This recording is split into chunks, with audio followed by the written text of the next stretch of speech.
Welcome to JSS Matriculation School Talawadi Social Class.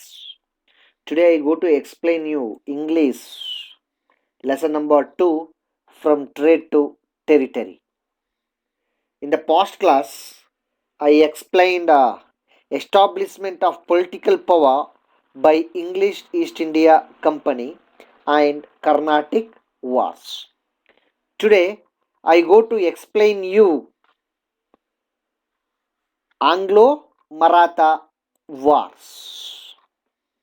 The Marathas managed to overcome the crisis caused by their defeat at Panipat and after a decade recovered their control over Delhi.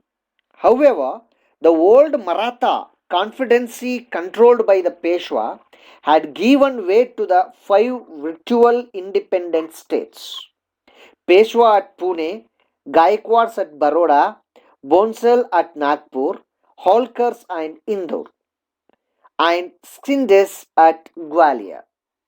The Peshwa's government was wrecked by internal rivalries, and the other four leaders were often hostile to the another. Despite this, the Maratha were still a formidable power. The internal conflict among the Marathas was the best utilized by the British in their expansionist policy. First, we are going to learn about the first Anglo-Maratha War. It will be fought in 1775 to 82. In the case of the Marathas, the first British intervention was at the time of dispute over succession to the Peshwaship following the death of Narayana Rao.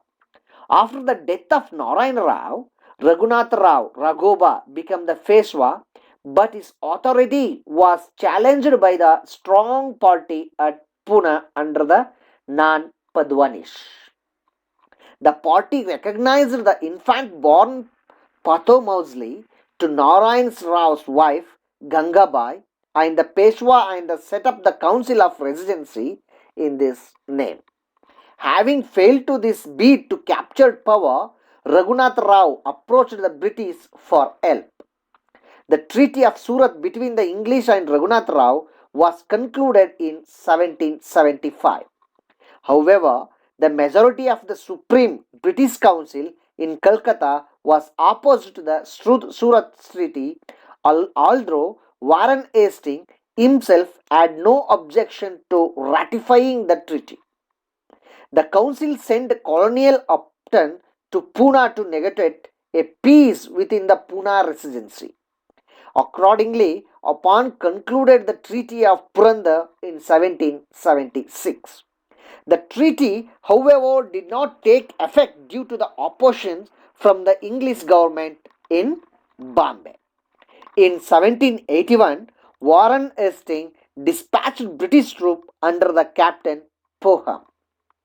He defeated the Marathas chief Mahadaji Shinde in the number of small battles and captured Gwalior. Later on, 17th May 1782, the Treaty of Salabai was signed between Warren Hastings and Mahadaji Shinde. So, results of the war. Raghunath Rao was pensioned off and Madhav Rao too was accepted as the Peshwa. Salt City was given to the British. The Treaty of Salabai established the British influence in Indian politics. It proved the British 20 years of peace with the Marathas. The internal affairs of the Marathas. The next main heading. The internal affair of the Marathas deteriorated further after the close of the First Maratha War. Nana Fadnavis grew fond of power, jealous of Mahadaji Shinde, and became progressively inclined to seek the support of the English. The young Peshwa, Madhav Rao too, tried to improve the affair but could not check the rivalry of the Marathas chiefs. Mahadaji Shinde died in 1794 and was succeeded by his grandnephew Daulat Rao Shinde.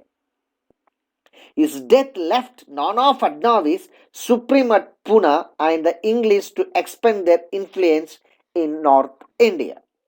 Peshwa Madhavrao too committed suicide in 1795 and Bazirao too, worthless son of Raghunatha Rao, became the Peshwa. The death of Nana Fadnavis in 1800 gave the British an added advantage. Jaswant Rao Holkar and Daulat Rao Shinde were fighting against each other. The Peshwa supported Shinde against Holkar. The Peshwa and the Shinde agreed to help each other.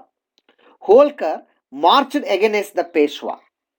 The combined forces of Shinde and the Peshwa were utterly defeated in 1802 and captured the city. Bazirao too approached Lord Wellesley, the then Governor General of India, for help. Lord Wellesley welcomed the Peshwa and made him sign the Treaty of Basin and the other words the Treaty of Subsidiary Alliance. Accepting the status of the British subsidiary in 1802 as an immediate of the Treaty of Basin, the British troops marched under the command of Arthur Wellesley towards Pune and restored the Peshwa to his position. The forces of Holkar vanished from the Maratha capital. Next, we are going to learn about the Second Anglo-Maratha War.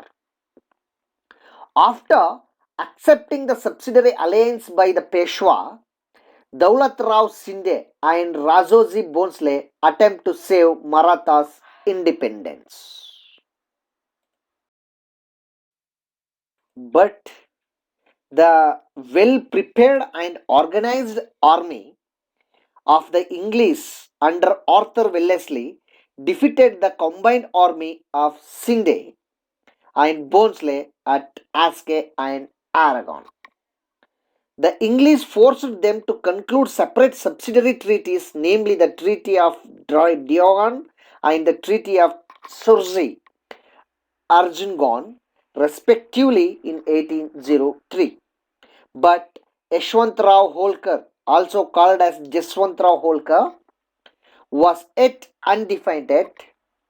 He had not participated in the war so far. Holkar plundered the territory of Jaipur and in 1804 the English declared war against him. Yashwantrao Holkar made an attempt to form a coalition of India rural to fight against the Britishers.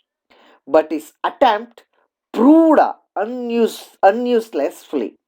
The Marathas were defeated, reduced to British village and isolated from the another. Results of the Second Anglo-Maratha War. The Maratha power was gradually weakened.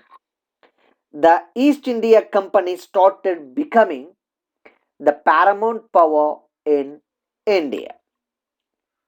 Next, we are going to learn about the Third Anglo-Maratha War. The Third Anglo-Maratha War was the finally and decisive conflict between the British East India Company and the Maratha Empire in India. It began with an invasion of the Maratha territory by British East India Company troops. The troops were led by the Governor General Austin and he was supported by a force under General Thomas Islap. The Peshwa Bajirao II forces followed by those of Madhoji II Bhonsle of Nagpur and Malhar Rao Holkar III of Indore rose against the British. Daulat Rao Shinde of Gwalior remained neutral. The Peshwa was defeated in the Battle of Kadaki and Koregaon and several minor battles were fought by the Peshwa's forces to prevent his capture. Bhosle was defeated in the Battle of Sitbaldi and Holkar in the Battle of Mahidpur. So, result of the Third Anglo-Maratha War. The Maratha Confederacy was dissolved and Peshwaship was abolished. Most of the territory of Peshwa Bazi Rao too was annexed and become part of the Bombay Presidency. The defeat of the Bhonsle and Holkar also result in the acquisitions of the Maratha kingdoms of Nagpur and Indore by the Britishers. The Bazirao too, the last Peshwa of Marathas, was given an annual pension of 8 lakh rupees.